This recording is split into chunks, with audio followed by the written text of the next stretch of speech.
la plupart d'entre nous, réfléchir est au moins un peu désagréable. Nous essayons de l'éviter autant que possible. Par exemple, j'ai demandé à ces gars combien de temps il faut à la Terre pour faire le tour du Soleil. Qu'est-ce que tu en penses, cousin? Ce n'est pas 24 heures? Évidemment, un jour, oui. Il y a un 14 où prenons ce problème qui a été posé à des milliers d'étudiants universitaires. Vous entrez dans un magasin de jouets et il y a une batte de baseball et une balle. Une talle. Ensemble, elles coûtent 1,10 $. Et la batte coûte 1 $ de plus que la balle. Combien coûte la balle? 10 centimes. On s'est tous trompés, non? Quelle est la réponse? Si vous y réfléchissez une seconde, il est évident que la balle ne peut pas coûter 10 centimes. Car si c'était le cas, alors la batte coûterait 1,10 $. Et les deux articles, 44 ensemble, coûteraient 1,20 $. La bonne réponse est 5 centimes.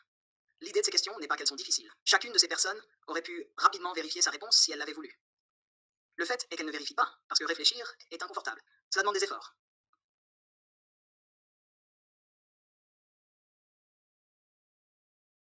Et la Terre ne met pas un jour pour faire le tour du Soleil.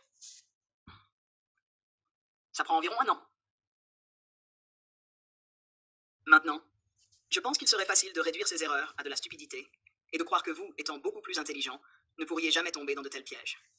Mais je pense alors que vous vous tromperiez vous-même. Je crois que ces exemples révèlent des angles morts dans notre pensée en raison de la manière fondamentale dont notre cerveau fonctionne. Une façon de modéliser le fonctionnement du cerveau est de le considérer comme s'il y avait deux systèmes en action. Les psychologues les appellent le système 1 et le système 2. Mais il peut être utile de les penser comme des personnages. Alors appelons le système 1 Gun et le système 2 Drew. Vous êtes Drew. Il représente votre pensée consciente, la voix dans votre tête. Je suis celui que vous pensez être. Il est capable de suivre des instructions et d'exécuter une série d'étapes.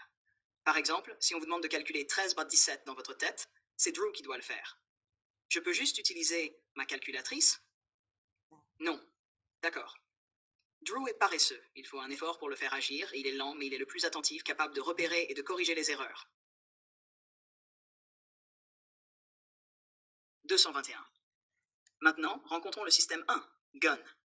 Il est incroyablement rapide, ce qui est nécessaire car il traite constamment une quantité énorme d'informations venant de vos sens. Il sélectionne les éléments pertinents et rejette le reste, ce qui est la majorité. Et il fonctionne automatiquement sans que vous, Drew, soyez consciemment au courant de ce qu'il fait. Par exemple, lorsque vous repérez du texte, il le lit avant même que vous ayez décidé si vous voulez le lire ou non. Gun comble les lacunes. Par exemple, que dit ceci? Avez-vous remarqué que le H et le A dans cat sont en fait le même symbole, mais vous n'avez eu aucun problème à le lire parce que Gun a fait le bon choix automatique. Bien que Drew ne soit pas conscient de ce que fait Gun, les perceptions de Gun deviennent la base de vos pensées conscientes. La façon dont j'aime le concevoir est que chacun de ces personnages est lié à une de vos principales structures de mémoire. Les réponses automatiques de Gun sont rendues possibles par la mémoire à long terme, la bibliothèque des expériences que vous avez accumulées au cours de votre vie. En revanche, Drew existe entièrement dans la mémoire de travail, donc il ne peut maintenir en mémoire que 4 ou 5 choses nouvelles à la fois. C'est peut-être l'une des découvertes les mieux connues en psychologie. Notre capacité à retenir et à manipuler de nouvelles informations est extrêmement limitée, comme lorsqu'on essaie de se souvenir d'une série de chiffres aléatoires. 6, 7, 5, 5, 3, 1. Oui, mais nous pouvons surmonter ces limitations si les informations nous sont familières. Par exemple, laissez-moi vous donner 4 chiffres aléatoires. 7, 1, 0, 2. Normalement, ces chiffres occuperaient la plupart de votre capacité de mémoire de travail juste pour les mémoriser. Mais si vous les inversez, 2017, il n'y a alors qu'une seule chose, l'année en cours. Le processus de regroupement des choses selon vos connaissances antérieures est appelé chunking, et vous pouvez en fait maintenir 4 ou 5 chunks dans votre mémoire de travail en même temps. Plus les chunks sont grands, plus vous pouvez manipuler d'informations activement en même temps. L'apprentissage est alors le processus de construction de chunks de plus en plus grands, en stockant et en connectant davantage d'informations dans la mémoire à long terme, revient essentiellement à transférer les tâches de Drew à Gun. Mais pour que cela se produise, Drew doit d'abord s'engager activement et avec effort avec l'information, souvent plusieurs fois. Par exemple, lorsque vous appreniez à nouer vos lacets pour la première fois, vous récitez probablement une comptine pour vous aider à vous souvenir de ce qu'il fallait faire ensuite en utilisant toute votre mémoire de travail dans le processus. Mais après avoir fait cela encore et encore, cela est progressivement devenu automatique. C'est-à-dire que Drew n'a plus besoin d'y penser car Gun s'en occupe. Les musiciens et les athlètes se réfèrent à cela comme à la mémoire musculaire, bien que bien sûr, la mémoire ne soit pas dans les muscles. Elle est toujours dans le cerveau, simplement contrôlée par Gun. Vous pouvez pratiquer tout exactement comme c'est et exactement comme c'est écrit, mais à une telle vitesse que vous devez penser et savoir exactement où vous êtes. ce que font vos doigts et ce que cela ressent. La pratique lente, délibérée et consciente, répétée suffisamment souvent, conduit à cela.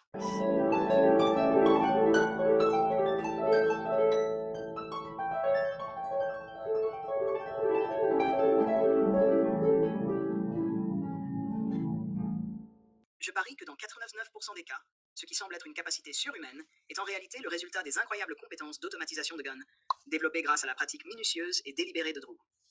Ce qui est intéressant, c'est qu'il est en fait possible de voir à quel point Drew travaille dur, simplement en observant quelqu'un. Essayez cet exercice. Je vais vous montrer 4 chiffres. Je veux que vous les lisiez à voix haute. Puis après 2 battements, je veux que vous répétiez chaque chiffre en ajoutant 1 à chaque chiffre. Par exemple, 7, 2, 9, 1 devrait devenir 8, 3, 0, 2. Cela s'appelle la tâche ajouter 1, et elle oblige Drew à maintenir ses chiffres en mémoire tout en les manipulant. Il est maintenant important de dire les chiffres au rythme. Essayez ceci.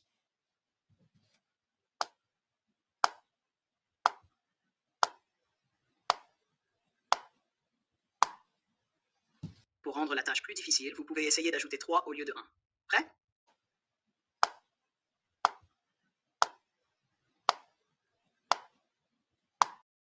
Ce que vous ne savez pas, c'est que pendant que vous réalisez cette tâche, vos pupilles se dilatent. Lorsque Drew travaille dur, comme dans cette tâche, vous avez une réponse physiologique, y compris une augmentation du rythme cardiaque, de la production de sueur et une dilatation des pupilles.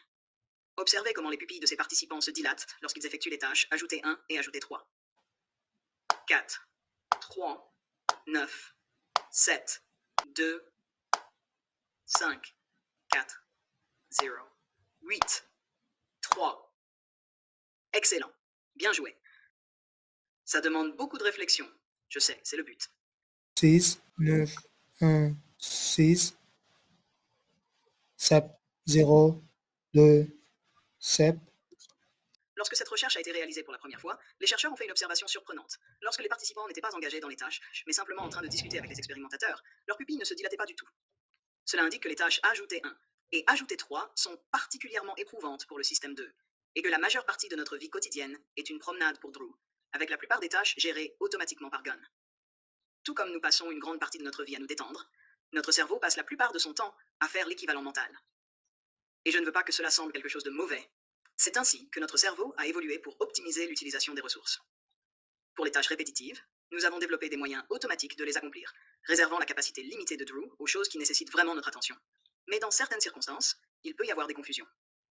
Par exemple, je suis allé en Australie en 2004, et l'une des premières choses que j'ai apprises était que pour allumer la lumière, il faut abaisser l'interrupteur.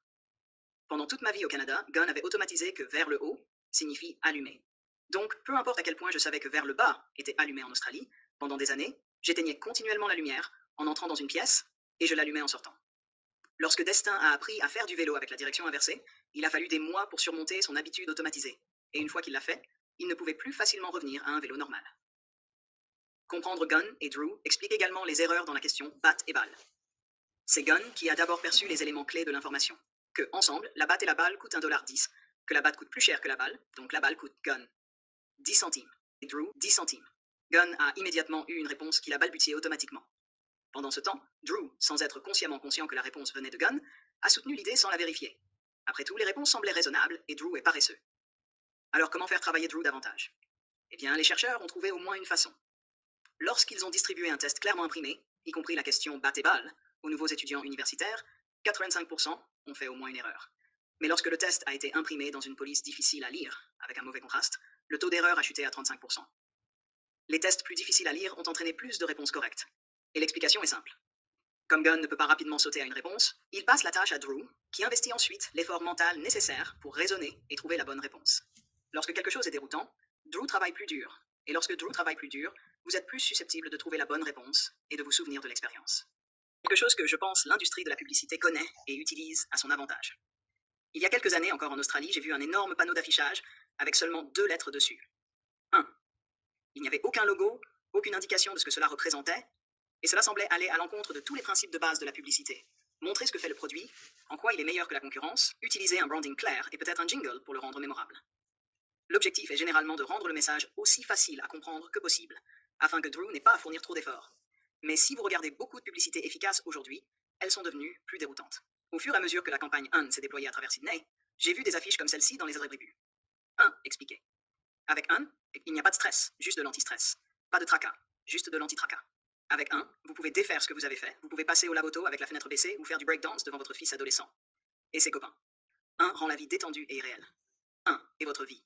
Soyez heureux et vivez l'instant présent. Ne vous inquiétez pas. 1. Qui étiez-vous? Pouvez-vous deviner pourquoi étaient ces publicités? En réalité, elles étaient pour une assurance. Maintenant que la publicité est partout, Gunn est devenu expert pour la filtrer. C'est automatique. Si j'avais juste vu une autre pub d'assurance, je n'y aurais pas prêté attention. Mais quelque chose qui n'a pas de sens, c'est quelque chose que Gunn ne peut pas gérer. Alors, il la passe à Drew. Cette même prise de conscience a lieu dans l'éducation. Les cours magistraux, qui ont longtemps été la méthode dominante d'enseignement, sont en déclin. Comme l'ancienne forme de publicité, ils sont trop faciles à ignorer, et souvent, en particulier dans les cours de sciences, trop d'informations nouvelles sont présentées, ce qui dépasse la capacité de Drew, car il n'a pas suffisamment de gros blocs pour les traiter. À la place des cours magistraux, les universités introduisent des ateliers, de l'instruction par les pairs, et des formats où les étudiants sont obligés de poser plus de questions, de faire plus que simplement écouter et prendre des notes. Cela obligera sans aucun doute Drew à travailler plus dur, ce qui est bien car c'est ainsi que se produit l'apprentissage. Mais beaucoup d'étudiants n'aiment pas cela, car cela demande plus d'efforts. Tout comme il est difficile de motiver quelqu'un à se lever du canapé et à faire de l'exercice, il est difficile de pousser Drew à faire un effort complet. Il y a une certaine satisfaction à faire des choses que vous connaissez déjà. Pour le musicien, à jouer les mêmes chants familières que Gunn a déjà automatisés, qui sonnent et se ressentent bien. Regardez des vidéos qui vous donnent l'impression de comprendre sans réellement apprendre quoi que ce soit. Toujours conduire avec le GPS pour ne jamais se perdre. Mais vous n'apprenez jamais le chemin. Si vous voulez vraiment apprendre et vous améliorer dans quelque chose, avoir une chance de devenir un expert, vous devez être prêt à être inconfortable. Parce que penser demande des efforts. Cela implique de lutter contre la confusion, et pour la plupart d'entre nous, c'est au moins un peu désagréable.